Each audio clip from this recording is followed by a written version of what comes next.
رحم اللہ من قرأ الفاتحہ. بسم اللہ الرحمن الرحیم مالک یوم الدین ایاک نعبد و ایاک نستعین اہدنا الصراط المستقیم صراط الذین غیر المغضوب علیہم ولا الضالین. بسم اللہ الرحمن الرحیم قل اعوذ برب الناس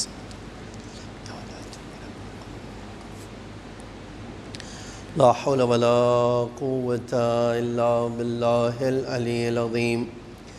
أعوذ بالله السميع العليم من الشيطان الرجيم.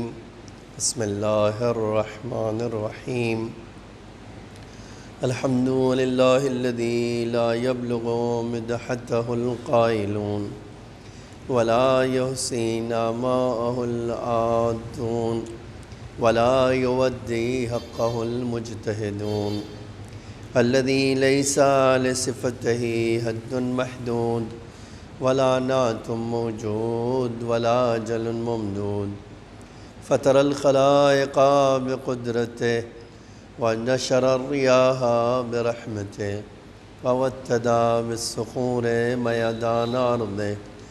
ثم الصلاة والسلام والتحية والإكرام على بشير النذير والسراج المنير حبيب إله العالمين أبي القاسم المصطفى محمد اللهم صل على محمد وعلى آله الطيبين الطاهرين المعصومين المظلومين الغر الميامين لا سيما الإمام المبين بقية الله في الأرضين الحجة الثاني عشر الامام المہدی المنتظر صلوات اللہ وسلامہ علیہ. اما بعد فقد قال اللہ تعالی فی محکم کتابہ المجید وفرقانہ الحمید وقولہ الحق. بسم اللہ الرحمن الرحیم. انا لننصر رسلنا والذین آمنوا فی الحیاة الدنیا وَيَوْمَ يَقُومُ الْأَشْهَادُ. ایک صلوات پڑھیے محمد وآل محمد وآل. عزیزان گرامی، سورہ غافر میں، سورہ جس کو دوسرا نام سورہ مومن بھی ہے، سورہ مومنون میں اللہ تعالیٰ ارشاد فرماتا ہے ہم یقیناً، ہم تاکید کر کے فرماتا ہے نا انا لننصر، ہم یقیناً مدد کریں گے. کس کی؟ انا لننصر رسلنا، اپنے انبیاء کی ہم یقیناً مدد کریں گے. اس کے بعد اللہ جو جملہ کہتا ہے والذین آمنوا فی الحیات الدنیا، اور ان کی مدد کریں گے جو ایمان لائیں. اور کہاں مدد کرے گا؟ جگہ تو بتائے کہ اللہ کہاں مدد کرے گا. تو قرآن کہتا ہے فی الحیات الدنیا، دنیا کی زندگی میں ہم مدد کریں گے. وَيَوْمَ يَقُومُ الْأَشْهَادُ، اور اس دن مدد کریں گے جب سارے لوگ گواہی کے لیے پیش کیے جائیں گے. یہ آیت بہت امید انسان کی، ہر انسان کی زندگی میں ایک امید لے کر آتی، اور اسی لیے یہ بہت واقعاً ایمان کا جو ایک عظیم فائدہ ہے نا، وہ یہی ہے کہ کمزور سے کمزور انسان، لاچار سے لاچار انسان، جس کا دنیا میں کوئی سہارا نہ ہو، دنیا میں کوئی نہ ہو، اس کو بھی اللہ کہہ رہا ہے گھبرانے کی ضرورت نہیں ہے. کیوں؟ اس لیے کہ میں نے جو ہے، میں خدا، میں تمہارا رب، میں تمہارا پالنے والا تمہاری مدد کروں گا. ہم تمہاری مدد کریں گے. کہاں مدد کریں گے؟ اللہ کہتا ہے اس دنیا میں بھی تمہاری مدد کریں گے اور اس دنیا میں بھی مدد کریں گے. اب آپ سوچئے جس کے ساتھ خدا ہو، آپ جان لیجیے جس کے ساتھ بھی اللہ ہے، اس کا کوئی ایک بال بھی بھاکا نہیں کر سکتا. ہم نے دیکھا ہے تاریخ میں ایسے لوگ آپ کو مل جائیں گے، قرآن نے اس کی مثال پیش کی ہے۔ میں ایک مثال لیتا ہوں، آپ دیکھیے، اور پھر ہم آگے بات کرتے ہیں کہ آج شب جمعہ ہے، اور جب شب جمعہ کی مجلس ہوتی ہے تو اس میں اسپیشل یہ چیز آنا چاہیے کہ یہ جو دعا کی شب ہے، استغفار کی شب ہے، مناجات کی شب ہے، عبادت کی شب ہے، اطاعت کی شب ہے، خدا سے قربت حاصل کرنے کی شب ہے، خدا کو خوش کرنے کی شب ہے، تو اس شب میں ہمیں کیا ملنا، ہمیں کیا کرنا چاہیے؟ یہ تو اسی لیے یہ جو آیت میں نے انتخاب کیا ہے، اس آیت میں بہت واضح طور پر اللہ اعلان کر رہا ہے، اِنَّا لَنَنصُرُ رُسُلَنَا، ہم یقیناً اپنے انبیاء کی مدد کریں گے۔ اور کس کی مدد؟ وَالَّذِينَ آمَنُوا فِي الْحَيَاةِ الدُّنْيَا، وَالَّذِينَ آمَنُوا، اور ان کی مدد کریں گے جو دنیا میں ایمان لائے، دنیاوی زندگی میں اور آخرت میں بھی۔ اب اس کی مثال آپ دیکھیے، مدد دو طرح کی ہوتی ہے، اگرچہ یعنی کلی طور پہ جب ہم بانٹیں گے تو دو طرح کی ہوتی ہے۔ ایک خلقت میں،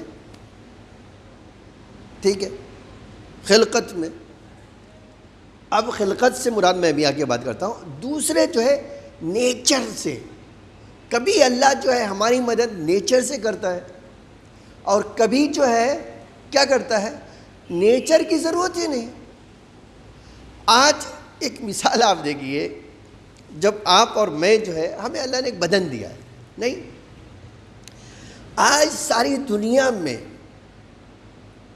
اسی بلا کے آنے سے یہ بہت زیادہ واضح ہو گیا ہر آدمی کے لیے کہ انسان بڑا مجبور ہے، انسان بڑا کمزور ہے، انسان ہزار ترقی کے باوجود جو ہے ابھی بھی بہت ساری ایسی چیزیں جہاں اس کو کچھ راستہ دکھائی نہیں، اس کے لیے بلائنڈ راستہ، بلیک، اس کو کچھ پتہ نہیں کیا کرنا چاہیے، ہے نا؟ اس کے باوجود وہی انسان کہتا ہے خدا نے اسی بدن کو جب بنایا ہے تو مدد کرنے کے لیے انٹائر سے ہمارے اندر سے طاقت رکھی ہے کہ ادھر ہمارا کوئی دشمن ہمارے اس ظاہری جسم پر حملہ کرنا چاہتا ہے، اندرونی فوج فوراً اس سے لڑنے کے لیے آ جاتی ہے۔ آج جو آپ یہ سن رہے ہیں نا روز، امیونٹی بڑھاؤ، امیونٹی بڑھاؤ، امیونٹی بڑھاؤ، یہ امیونٹی جانتے کیا؟ یہ آپ کے اندر ایک طاقت ہے، جو طاقت کیا کرتی ہے؟ باہر سے آنے والے دشمن سے لڑتی ہے، اور یہی نہیں کہ باہر سے اندر آ گیا تو اندر بھی لڑائی رہتی ہے اس کی۔ اسی لیے ہمارا ایک جو حدیث پائی جاتی ہے، کبھی غور کیجئے، یہ حدیث بڑی لطیف ہے۔ کہتے ہیں اماں کہ جب کوئی تمہیں بیماری، خاص طور سے سردی ہو، 3 دن علاج نہ کرنا، کوئی علاج کرنے کی ضرورت نہیں ہو۔ تو اگر آپ سوچیں کہ بھائی 3 دن علاج نہ کرے، کہتے ہیں ہاں علاج نہیں کرنا۔ بولے کیوں؟ کہتے ہیں اس لیے کہ یہ جو بھی تمہیں یہ چیز ہوئی ہے، مرض ہوا ہے، اس کی اللہ کی طرف سے حکمت ہے، اس کا تمہارے لیے اللہ نے ایک فائدہ رکھا ہے۔ وہ فائدہ کیا ہے؟ مثال سردی میں فرمایا سردی اگر کسی کو ہوگی تو وہ دیوانہ نہیں ہو سکتا ہے۔ آپ دیکھیے، اور اگر سردی نہ ہو، کسی کو سردی نہ ہو، بڑی جلدی دیوانگی آئے گی۔ تو دیوانگی اچھی ہے کہ سردی اچھی ہے؟ یہ تو خود ہی انسان سمجھ سکتا ہے کہ تو آپ اچھا، دوسری طرف سے آج ہمیں یہ سمجھ میں آ رہا ہے 3 دن کے اندر اب تمہارے اندر کی طاقت خود اس سردی کو بھگا دے گی۔ تم انتظار کرو خالی، یہ تمہارے اندر کے جو دفاعی نظام ہے وہ خود اس کو باہر نکل دے گا۔ تو ایک مدد خدا نے کیا ہے ہمارے وجود میں رکھی، اس کو کہتے ہیں خلقت۔ اگرچہ ہم خالی اسی کو نہیں کہتے ہیں، ہم ایک دوسری مثال میں لاتے ہیں، اس کو بھی کہتے ہیں کہ تکوینی مدد۔ تکوینی مدد مثال کے طور پہ اللہ کے رسول جنگ احزاب میں گیا، اب ساری طاقتیں کفار نے جمع کر لی، آپ جانتے ہیں پورے عرب کا جو آج بھی دستور کیا ہے؟ دستور آج بھی عربوں کا دستور یہ ہے، قبیلے وائز ڈیوائیڈ ہے، ٹھیک ہے؟ آج بھی عراق اور جو ہے دوسرے عرب کنٹری میں جائیں گے تو آپ کو کیا دکھائی دے گا؟ قبیلے وائز۔ اب قبیلہ یعنی خاندان، ایک خاندان کے لوگوں میں ایک سردار ہے، وہ جو کہے گا وہ پورے قبیلے کو کرنا ہوگا۔ ایسی صورت میں جب سارے کے سارے عرب کے قبیلے ہاتھ ملا لیتے ہیں، کس لیے؟ کہ اللہ کے رسول کو اور ان کے مشن کو ختم کر دینا، اللہ کے رسول کو اور ان کے مشن کو ختم کر دینا، برباد کر دینا۔ اب ایک طرف یہ ہے کہ اللہ کے رسول کا مشن جو ہے ختم کرنے کے لیے ساری طاقتیں اکٹھا ہو گئی، دوسری طرف سے جو تھوڑے بہت مسلمان، غریب مسلمان، لاچار مسلمان اس زمانے میں ان کے پاس وسائل نہیں تھے، اکنامک ان کی اچھی نہیں تھی، کمزور تھے اور مختصر سے تھے، وہ سامنے کھڑے ہوئے۔ اب دشمن آ کر مدینے آ گیا، ایک میدان میں اسے پڑاؤ ڈال لیا، میدان میں آگے جمع ہو گیا، پڑاؤ ڈال لیا۔ اب جب پڑاؤ ڈالیا رسول اللہ کو خبر ہوئی تو کیا کرنا؟ تھوڑی سے ہی لوگوں کو لے کر آ جانا، ہم اپنے گھر میں تو نہیں آنے دیں گے نا، تو ہم اللہ کے رسول تھوڑی سی فوج لے کر باہر آئے۔ دونوں فوجیں جب آمنا سامنا ہوا تو کہاں ایک طرف آپ آج کہہ دیں کہ سپر پاور ہو، اور ایک جو ہے ملک جو ہے جیسے نیپال جیسا ہو، چھوٹا سا ملک، اس کا تھوڑے سے آدمی اتنی طاقت نہیں۔ اب جنگ ہونے سے پہلے اللہ کے رسول نے کیا کیا؟ ہاتھ اٹھایا، اے اللہ تیرا رسول اور مسلمان دونوں کھڑے ہیں، اے اللہ ہمارے لوگ مسلمان تو اس فوج کو دیکھ کر ہی آدھا دم نکل گیا، تو میرے معبود اگر لڑنے کی باری آئی تو ہمارا کیا ہوگا؟ اور تو نے وعدہ کیا ہے کہ اپنے رسول کی مدد کرے گا، تو اے اللہ تو ہمیں اپنی مدد بھیج دے، ٹھیک ہے؟ اب دیکھیے ایک بہت بڑا مسئلہ ہمیشہ سے رہتا ہے، اور آپ بھی سوچئے تھوڑے سے 5 آدمی لے کر میں نکلا ہوں ایک بڑے لشکر سے لڑنے کے لیے، تو یہ 5 آدمی جب بات کریں گے تو کیا بات کریں گے؟ کیا ہوگا ہمارا؟ ہم کہاں پہنچنے والے ہیں؟ ہم تو مرنے ہی والے ہیں، یہی ہوگا نا۔ اب اللہ کا رسول کہہ رہا ہے گھبراؤ نہیں، اللہ کی نصرت آئے گی، اللہ کی مدد آئے گی، تو اب ایک دوسرا کب آئے گی؟ دیکھیے یہی ایمان میں جو چیز طاقت انسان کو پہنچاتی ہے نا، وہ جلد بازی نہیں کرنا۔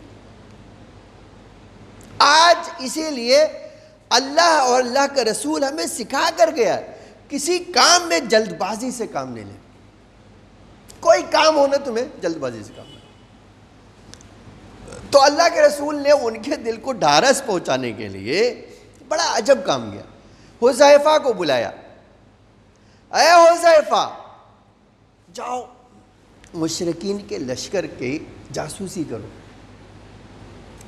اور اللہ کی نصرت جو آئے گی ہمیں بتاؤ کیسے اللہ کی نصرت آئی، اللہ کی مدد آئی تو کیسے آئی یہ ہمیں بتانا، اور یہ بھی بتانا کہ بھئی وہ کیا کیا جنگی سامان لائے ہیں، کتنی فوج ہے، کون کون آیا ہے۔ اچھا اس زمانے میں کمانڈر جو ہوتے تھے ان بڑے نامور ہوتے تھے، اور سب کی خبر ہمیں دینا۔ کہا ٹھیک ہے اللہ کے رسول، ہم آپ حذیفہ کو اللہ کے رسول نے یہ سکھا کر بھیج دیا، اور دعا کی جبریل آ گئے، قد اجیبت دعوتک، اے میرے حبیب آپ کی دعا قبول، ہم آپ کی مدد کرنے کے لیے حاضر ہیں،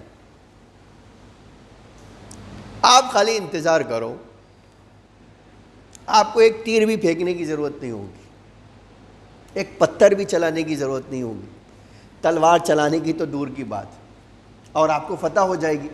اب آپ سوچئے کہ اتنے بڑے لشکر کے سامنے اللہ کیا کہہ رہا ہے کہ میں تمہیں ایک تیر پھینکنے کی زحمت بھی نہیں دوں گا، ایک پتھر پھینکنے کی بھی ضرورت نہیں دوں گا. مرنا، زخمی ہونا اور وہ تو بڑی تمہارا نقصان ہونا وہ تو بڑی دور کی بات. اللہ کا رسول کہہ رہا ہے گھبراؤ نہیں بھائی، ایک تیر بھی تمہیں نہیں چلانا ہے، خالی میدان میں آ کے ڈٹے ہو، ڈٹے رہو اور تمہیں فتح مل جائے گی. تو ہر آدمی سوچے گا اے اللہ یہ کیسی فتح ہے، نہ تیر چلائے نہ تلوار چلائے اور فتح ہمیں ملے گی، اور دشمن ہمارے طاقتور کھڑا ہوا ہے. کہ اسی کو کہتے ہیں نصرت الہی. ایک صلوات پڑھی ہے محمد وآل محمد. آج یہ جب بلا آئی ہے، یہ اس مصیبت میں، یہ جو کرونا کی مصیبت ہے نا، آپ اگر غور کرو اللہ ہمیں اور آپ کو بہت کچھ سکھا رہا ہے. ٹھیک ہے، یقین مجھے اور آپ کو ہو جانا چاہیے کہ کوئی چیز مجھے اور آپ کو بچا نہیں سکتی اس سوائے اللہ کی مدد کی. کوئی چیز نہیں بچا سکتی. یعنی اس کا مطلب کہ الفاظ بدل کے کہہ سکتے ہیں یہ اللہ کی نصرت ہی ہے جو آپ کو اور مجھے بچا سکتی. اللہ ہمیں ایک غیبی مدد بھیج دے. کیسے غیبی مدد ہو سکتی؟ ایک غیبی مدد یہ ہو سکتی ہے کہ آپ جو ہے ایسے آدمی کے کنٹیکٹ میں نہ آئے. آپ تو نہیں جانتے نا کس کو ہے، آپ تو نہیں جانتے نا. آج جو لوگوں کو ہو رہا ہے یہ تو نہیں پتا مجھے یہ ہے، یہ سامنے بیٹھا اس سے مجھے ہو جائے گا. اگر مجھے پتا ہوتا تو میں اس سے دور بھاگ جاتا تھا، لیکن مجھے تو پتہ ہی نہیں ہے. آج میں تو جانتا نہیں ہوں کہ بھائی وائرس یہاں کہیں اس سرفیس پہ کہاں چپکا ہوا ہے، تو کون بچائے گا؟ یہ صرف سوائے خدا کے کوئی بچا نہیں سکتا. ٹھیک ہے، اب آگے آنا چاہتا ہوں. اب ایک طرف اللہ کے رسول کہہ رہا ہے تمہیں تو پتھر بھی چلانے کی ضرورت پڑے گی اور تمہیں تو تیر بھی چلانے کی ضرورت نہیں ہو، تمہیں فتح مل جائے گی اور بھی سپر پاور ہار کے بھاگ جائے گا یہاں سے. حذیفہ چلے گئے دیکھنے کے لیے اور ادھر اللہ کا رسول. رات ہوئی، اب وہ سب بڑے بڑے ٹینٹ لگا کر کھانا پکا رہے ہیں، یہ کر رہے ہیں اور بڑی ترتیب اور بڑا نظم ہے اور یہ کر رہے ہیں وہ کر رہے ہیں، تیاری کر رہے ہیں، اسلحہ بنا رہے ہیں اور تیز دھار لگا رہے ہیں، سب کر رہے ہیں. اچانک کیا ہوا آپ دیکھو. اچانک اللہ نے ایک ہوا بھیجی.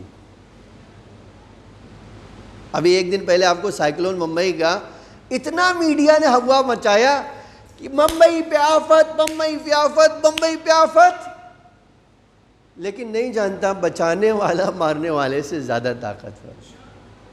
یہ نہیں پتا ان کو. مجھے تو فون بھی آیا نماز آیت پڑھیں کیا؟ میں نے کہا تمہیں اتنا ڈر لگ گیا کہ اب نماز آیت پڑھنے کی نوبت آ گئی.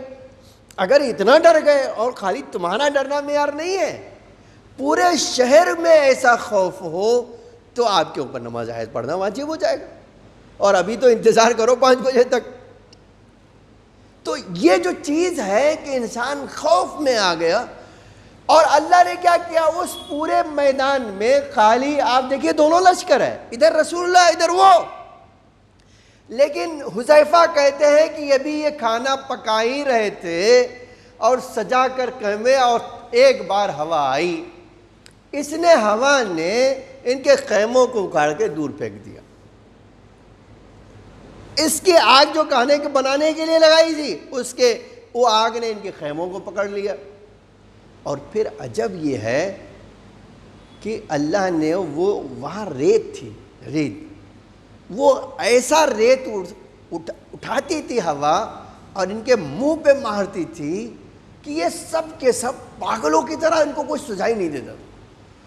آخر جو سردار ان کا تھا وہ یہ کہتے ہوئے گھوڑے پہ دوڑ کر بیٹھا، بولا بھاگو بھاگو. بولے کیوں بھاگو؟ ارے محمد نے تمہیں ختم کرنے کے لیے رسول اللہ نے پورا انتظام کر لیا ہے، بھاگو یہاں سے. اب یہ ابو سفیان جب گھوڑے پہ بیٹھ کے اپنے قبیلے سے کہہ رہے بھاگ چلو بھاگ چلو، بچاؤ اپنی جان کو، محمد نے تو بہت بڑی پلاننگ کر کے ہمیں پھنسا دیا ہے. ایک بھاگا، اب ایک بھاگ رہا ہے، دوسرا سردار اپنے قبیلے، ارے بھائی بھاگو، یہاں بہت بڑی پلاننگ کے ساتھ ہم تو دھوکہ کھا گئے. اور پورا میدان صبح تک خالی. اب کیا کہیں گے؟ ہے نہیں اللہ کی نصرت. اسی لیے فرماتا ہے، اللہ کہتا ہے قرآن میں میرا لشکر کوئی دیکھ نہیں سکتا ہے اگر میں کسی کو مدد پہنچاؤں. میں جنود لم تروہا، ایک ایسا لشکر بھیجوں گا جو تم دیکھ بھی نہیں سکو گے. اچھا ہمیں لشکر کی ضرورت ہے، خدا کے لیے تو بس ایک ہوا نے ان کا تام. حذیفہ آ کر کہتے ہیں اللہ کے رسول، ارے ہم تو حیرت زدہ رہ گئے، ہم نے دیکھا کہ اچانک ان میں ہلچل مچ گئی، اچانک ہم نے دیکھا کہ ان کی حالت بری ہو گئی، اور سب کے سب اس دنیا سے وہ میدان چھوڑ کر بھاگ گئے. آپ اندازہ کریں اس کو کہتے ہیں، میں نے کہا کیا اس کو کہتے ہیں نصرت اللہ کی طرف سے آنا. وہ بھی کیسی نصرت؟ خلقت میں، تکوین میں. آپ نے کچھ نہیں کیا ہے، جو کچھ کیا ہے کیا خدا نے کیا. اس کو کہتے ہیں تکوینی مدد. اب ایک سوال ہے جو آج میں بہت ساری مثالیں نہیں لانا چاہتا ہوں ورنہ بہت دور نکل جاؤں گا. میں پلٹ کے آنا چاہتا ہوں. سوال یہ ہے کہ اللہ کہہ رہا ہے اے ایمان والو ہم تمہاری مدد ضرور کریں گے. تو ایک سوال ہے مومن نے کیوں مدد حاصل نہیں کی اس میں؟ کیا اللہ کا وعدہ معاذ اللہ جھوٹا ہے جو سورہ غافر میں کہہ رہا ہے اِنَّا لَنَنْصُرُ رُسُلَنَا، ہم اپنے رسولوں کی مدد کریں گے. اور کس کی؟ وَالَّذِينَ آمَنُوا، اور جو ایمان لائے. یہ تو اللہ کا وعدہ ہے نا، اور اللہ سے وعدہ تو جھوٹا ہو نہیں سکتا معاذ اللہ. اللہ قرآن میں کہتا ہے، اللہ سے بڑھ کر کون وعدہ پورا کر سکتا ہے؟ تو سوال یہ ہے کہ ہم نے اللہ کے اس وعدے کو اپنے شامل حال کیوں نہیں کیا؟ آج تو شب جمعہ ہے نا، 2 مہینے تو لاک ڈاؤن کا گزر چکا ہے. تو ایک سوال واقعی ذہن میں آتا ہے یا نہیں آتا ہے کہ آپ نے اور مومن نے کیوں مدد حاصل نہیں کی؟ کیا اللہ مدد کرنے کو تیار نہیں؟ نہیں میرے بھائی، اللہ مدد کرنے کو تیار ہے. میں ایک روایت پیش کرتا ہوں. دیکھیے یہ جو حدیثیں ہیں نا وہ بہت زیادہ ہمیں وہ سچویشن سے نتیجہ لینے کی طرف دعوت دیتی ہے. میں جو اب یہ مثال دینے حدیث پڑھ رہا ہوں، اس حدیث میں جو آج ہم مدد حاصل نہیں کر پا رہے ہیں نا اس کی وجہ بتائی گئی. ٹھیک ہے، اس کی وجہ اس حدیث میں بتائی گئی. 2 نبیوں سے اللہ تعالیٰ نے کہا اے عیسیٰ، اے موسیٰ، اپنی حالت پر رہو. تو مجھے یہ حدیث پڑھ کے بہت حیرانی ہوئی کہ اللہ کس کو کہہ رہا ہے؟ جناب موسیٰ سے کہہ رہا ہے. موسیٰ اپنی حالت پہ گریا کرو، رو. تو آپ بھی سوچیں، آپ کے ذہن میں آئے گا نہیں کہ بھائی کیوں روئے؟ اور اپنی حالت پہ، وہ بھی نبی، وہ بھی اولو العزم نبی جو صاحب کتاب ہے، صاحب شریعت ہے، اللہ کا پیغام پہنچانے آیا ہے نا، کیوں رو؟ جواب بڑا، اے اللہ موسیٰ رو اپنی حالت پر. پوچھا اے اللہ میری حالت میں کیا ہے کہ میں روؤں؟ بڑا عجب جواب دیا. کہا اے موسیٰ اس لیے اپنی حالت پہ رو، اپنے اوپر اس لیے رو کہ تم دنیا میں جا کر مجھ سے دور ہو گئے ہو، تم غفلت میں چلے گئے ہو، تم نے مجھے بھلا دیا ہے، تم مجھے چھوڑ کر کسی اور کی پناہ میں چلے گئے ہو. موسیٰ اس لیے تم اپنی حالت پہ رو. تمہارے دور جانے سے مجھ پر تو کوئی فرق پڑنے والا نہیں ہے، تمہارے دور جانے سے میری خدائی پہ تو کوئی حرف آنے والا نہیں ہے، لیکن تمہاری حالت پہ فرق پڑنے والا ہے. بولے کیوں؟ کہ اس لیے کہ جس دنیا میں تمہیں بھیجا ہے ہر طرف بلاؤں میں گھرے ہوئے ہو اور بچانے والا میں ہی ہوں. جتنا دور بھاگو گے اتنا آفت میں مبتلا ہوگے. تو اب اگر مجھے اس سے اللہ کی نصرت حاصل کرنا ہے تو کیا کرنا؟ بھئی جتنا بھاگ گیا ہوں اتنا قریب آ جاؤں، جتنا قریب آؤں گا اتنا اللہ کی نصرت مل جائے گی مجھے. ہے نا یہ سوال؟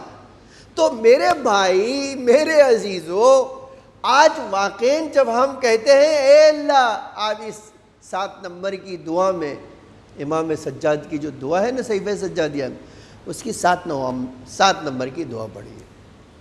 یا من تحل بہی عقد المکارہ، اے اللہ صرف تو ہی ہے جو اس مشکل گتھی کو سلجھا سکتا ہے.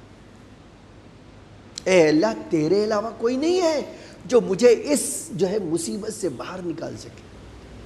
ذلت الاسباب، اے اللہ ہر مصیبت تیرے سامنے آ کر سر جھکا دیتی.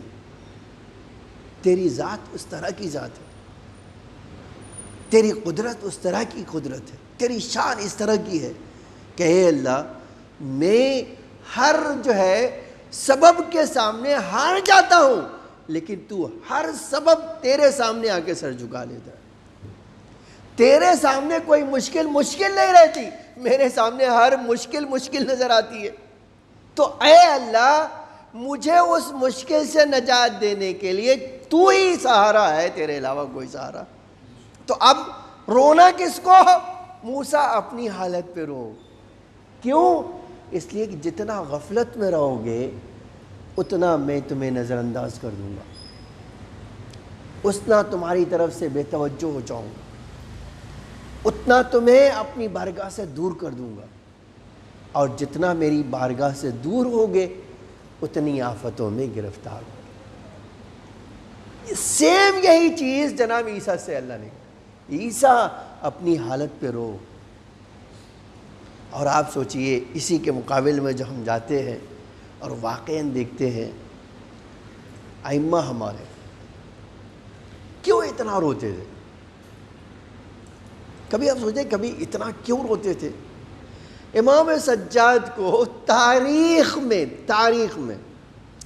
ایک لقب امام کا کیا؟ بکا، بہت زیادہ گریا کرنے والا. تو کیا یہ بات سچ ہے کہ امام اپنے بابا کو یاد کر کے روئے؟ No doubt. لیکن رات پوری جب رات عبادت میں گزارتے تھے اور روتے تھے تو وہ کیا تھا؟ کہتے تھے اے اللہ میں ہر طرف دشمنوں کے نرغے میں گرفتار ہوں، تو ہی ہے جو ان دشمنوں کو دفع کر سکتا ہے. ٹھیک ہے، آج واقعی یہ جو راستہ دکھاتا ہے نا وہ اللہ ہے، مجھے بھی اور آپ کو بھی. ضروری اسی لیے میرے لیے بھی ضروری ہے، آپ کے لیے بھی ضروری ہے کہ ہم کیا کریں؟ ہم خلقت سے بھی مدد حاصل کریں، اللہ سے کہے اے اللہ ہمارے پاس طاقت نہیں ہے، اے اللہ ہم تجھ سے دور ہو گئے، تو اپنی اس طاقت سے اپنی بارگاہ سے بھی نزدیک کر دے. اور دوسرے کیا ہے؟ اے اللہ اپنی طاقت سے اس مصیبت سے ہمیں محفوظ بنا دے. آپ جان لیجئے اگر یہ کام کر سکتے تو ساری دنیا کو مرض آئے گا، آپ کو نہیں آئے. یاد رکھیے آپ کو نہیں آ سکتا ہے. لیکن افسوس یہ ہے کہ جن کے پاس دعا کا اتنا بڑا ذخیرہ ہے وہی لوگ ان دعاؤں سے دور ہیں. جن کے لیے شب جمعہ ایک ایسی شب ہے جس کو لفظ میں بیان نہیں کیا جا سکتا ہے، وہی لوگ اس شب کی اہمیت سے غافل ہیں. عزیزو کب تک کی غفلت میں رہیں گے؟ اللہ نے ہماری مدد کے لیے ہمارے امام کو پردہ غیب میں رکھا ہے. آج کبھی نہیں ہے کہ آپ امام کو پکارتے ہوں اور امام مدد نہ کریں، یہ نہیں ہو سکتا. میں نے کہا اللہ کا وعدہ ہے، اللہ کے رسول کا وعدہ ہے. اور یہی بات سمیٹ لیتا ہوں. دیکھو اللہ کی نصرت، آپ کیا سوچتے ہو کسی بھی میدان میں اللہ کے رسول نے نصرت مانگی اور نصرت نہیں ملی؟ حنین میں، قرآن کہتا حنین میں جب 10,000 کا لشکر تھا تو مسلمان کہتے تھے اتنا بڑا لشکر کون ہرا سکے گا. اور پھر کیا وہی قرآن کہتا ہے جن کو اپنی طاقتوں پہ بھروسہ تھا وہی جنگ ہار رہے تھے. جہاں اللہ کی طاقت تھی وہاں چند لوگ تھے کامیابی ملی، اور جہاں بڑا لشکر لے کر نکلے تھے ان کو اپنی طاقت پہ بھروسہ آیا وہی ہار گئے. یہ کیا بات بتا دیں؟ اس کا مطلب ہمیں طاقت جو چاہیے وہ کیا ہے؟ اللہ کی چاہیے. یہ ہمارے اماموں نے ہمیں سکھایا. اور طاقت حاصل کرنے کے ذریعے کیا ہے؟ اللہ کی عبادت، اللہ کی اطاعت، معصیت سے دوری. اور یقین جان لیجئے، ایک بار کسی کو دنیا میں ایک بار، اگرچہ یہ کہ نہیں کہہ رہے جو اللہ کی مدد آپ کو اور مجھے ملتی رہتی لگاتار، اسپیشل مدد آپ کو اگر چاہیے تو آپ کو اسپیشل اللہ کی بارگاہ میں مناجات کرنا. ایسی مناجات آپ کبھی سوچئے، پوری پوری رات ہماری شہزادی دعا کرتی تھی. کبھی آپ نے سوچا ہے؟ واقعی میں حیران رہ جاتا ہوں کہ پوری پوری رات دعا کر رہی. آج آپ جناب زینب کی سیرت میں پڑھ لیجئے، واقعی کیا کردار تھا کہ حتیٰ اگر اونٹ پر ہے نا اسیری میں، اس اونٹ پر بھی نماز پڑھ رہے. یہ کیا ہے؟ اس سے اللہ کی نصرت آتی. اب نصرت کیسی تھی؟ ہاتھ اٹھا دیتی تھی کسی کے لیے، ان کی کنیزوں کے لیے ہمیں ملتا ہے ہاتھ اٹھایا، آسمان سے ڈول نازل ہو گئی، تو ان کی تو بہت بڑی بات تھی. لیکن عزیزان گرامی، انہوں نے کبھی اس بات کا شکوہ نہیں کیا. جب امتحان دینے کے لیے آئے تو کبھی اس میں شکوہ نہیں کیا. آج یہ جملہ بڑا دردناک ہے کہ بی بی جو شام غریبہ میں نماز شب پڑھتی تھی کھڑی ہو کر، جس نے راستے میں کوئی دن ایسا نہیں گزارا جس میں نماز شب نہ پڑھی ہو، جب وہی بی بی قید شام میں نماز پڑھنے کے لیے آمادہ ہوئی تو امام سجاد یہ دیکھ کر قابو نہیں رکھ سکے، تڑپ گئے. امام سجاد دیکھا پھوپھی اماں بیٹھ کر نماز پڑھ رہی. آپ اہل بیت کی بڑی عجیب شان ہے. ہاں، اتنی مصیبت میں جہاں سب شہید ہو گئے، 11 محرم کی رات کو بی بی کھڑے ہو کر نماز پڑھتی اور شام میں بیٹھ کے نماز پڑھتی. تو تاریخ نے 2 ہی منظر لکھا ہے. امام سجاد نے آگے بڑھ کے پوچھا، پھوپھی اماں آپ نماز بیٹھ کے پڑھ رہی ہیں؟ فرمایا ہاں میرے نبی نظر، میرے وجود میں اتنی طاقت نہیں ہے کہ میں کھڑے ہو کر نماز پڑھ سکوں. تو ایک امام کو تو بہت سوال جو ہے، یہ سوال امام نے اسی لیے کیا تھا شاید تاکہ ہم تک یہ پیغام پہنچ جائے. پوچھا اے پھوپھی اماں آپ 11 محرم کو تو، اور یہاں فرمایا میرے نور نظر یہ یزید اتنا ملعون ہے، اتنا زیادہ لعنتی ہے. بیٹا جب یہ زندان میں کھانا آتا ہے نا تو اتنا کم آتا ہے کہ حسین کے بچے بھوکے رہ جاتے. اے میرے نور نظر یہ ہمارے بچے بھوکے رہ جاتے، تو میں اپنے حصے کا کھانا ان بچوں کو کھلا دیتی ہوں. اور اے میرے لال میں کئی دن بھوکی رہتی ہوں. آپ اندازہ کریں، میں نے یہ جملہ سنا دیا آپ کو، لیکن اس کی غم کی شدت کوئی شاید نہیں سمجھ سکتا ہے کہ بی بی نے کس حالت میں گزارے. ہاں ہمیں پتہ کیسے چلتا ہے کہ جب بی بی پلٹ کر مدینے آئیں اور اپنے گھر گئیں، امام سجاد سے جناب عبداللہ نے فرمایا بیٹا کافی دن ہو گئے ہیں تمہاری پھوپھی اماں کو مدینے آئے ہوئے، بیٹا جا کر کہہ دو اب اپنے گھر بھی آئے. امام سجاد نے جا کر جناب زینب سے فرمایا پھوپھی اماں پھوپھا ہمارے آئے تھے اور انہوں نے اس طرح کی درخواست کی ہے، اے پھوپھی اماں اب اپنے گھر جائیے. بی بی گئیں. بڑا عجب مقتل کا جملہ ہے. احاطے میں بیٹھ کر، اس سنسان احاطے میں بیٹھ کر کربلا کی یاد کو یاد کر کے بی بی رو رہی تھیں کہ اتنے میں عبداللہ آئے، گھر میں آئے، قریب آئے دیکھا کوئی بیوی میرے گھر میں رو رہی ہیں۔ فرمایا اے بیوی جو بھی ہو، آپ جو بھی ہو، میرے گھر سے ذرا جلدی سے چلی جائیے، اس لیے کہ میری زینب، ستم دیدہ میری زینب ابھی گھر آنے والی ہے۔ میں نہیں چاہتا ہوں کوئی ایسا منظر میری بیوی زینب کے سامنے آئے جو اس کے دل کو پھر سے رنجیدہ کر دے۔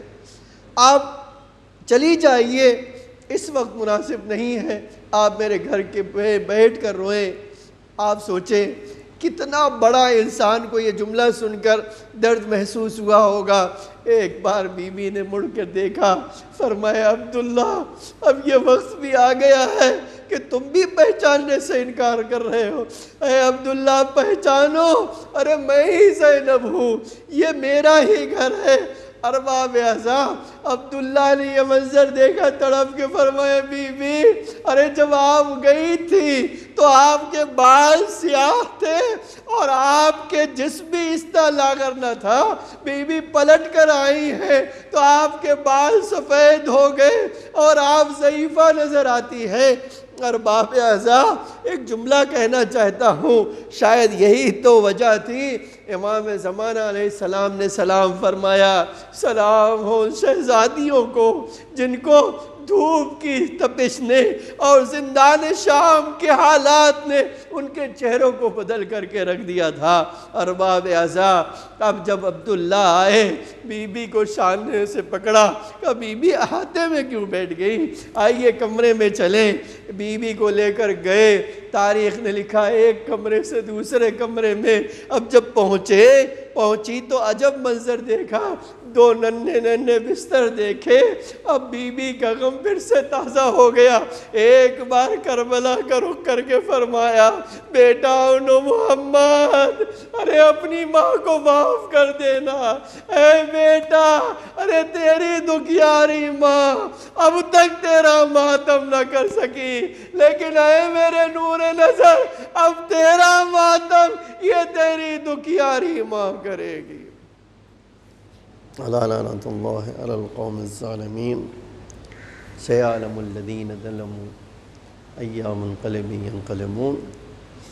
الہی بحق زہرا و ابیہا و بعلہا و بنیہا وسر المستودع فیہا بعدد ما حاط بہ علم، اے اللہ تجھے محمد اور آل محمد کا واسطہ ہماری اس مختصر سی عزا کو قبول فرما۔ اے اللہ شب جمعہ ہے، ہم پر اور تمام مومنین و مومنات پر اپنی رحمت و مغفرت نازل فرما۔ اے اللہ ان کے درجات کو بلند سے بلند تر فرما، انہیں جوار ائمہ میں جگہ عطا فرما۔ اے اللہ شیعان علی کی جان مال عزت آبرو کی حفاظت فرما۔ میرے معبود ہم حاجت مند ہیں، ہم سب کے رزق حلال میں برکت عطا فرما، ہم سب کو اس آفت سے محفوظ فرما۔ مومنین جو بیمار ہیں انہیں شفائے عاجل و کامل عطا فرما۔ اے اللہ جو مومنین مقروض ہیں ان کے قرضوں کو ادا فرما، جو بے گھر ہیں انہیں گھر عطا فرما، جو بے اولاد ہیں انہیں اولاد نرینہ عطا فرما۔ امام زمانہ علیہ السلام کے ظہور میں تعجیل فرما، زمین کو آقا کے ظہور کے لیے آمادہ فرما، ہم سب کو آقا کے حقیقی غلاموں میں شمار فرما۔ اے اللہ تجھے محمد اور آل محمد کا واسطہ ہمارے ڈھیر سارے گناہوں کو معاف فرما، ہمارے ناقص عمل کو قبول فرما۔ اے اللہ ہمیں نور آل محمد سے مزین فرما، مومنین جو قید میں انہیں قید سے رہائی عطا فرما۔ اے اللہ مجاہدین اسلام کو کامیابی عطا فرما، شیعان عراق، لبنان، بحرین، یمن، ایران جہاں بھی اے اللہ سازشوں کا شکار ہے پروردگار ان سازشوں سے ان کی حفاظت فرما۔ میرے معبود تجھے محمد اور آل محمد کا واسطہ اے اللہ اس دنیا میں محبت اہل بیت اور آخرت میں شفاعت اہل بیت نصیب فرما۔ اے اللہ ہمارے مرحومین پر اپنی رحمت و مغفرت نازل فرما۔ ربنا تقبل منا انک انت السمیع العلیم۔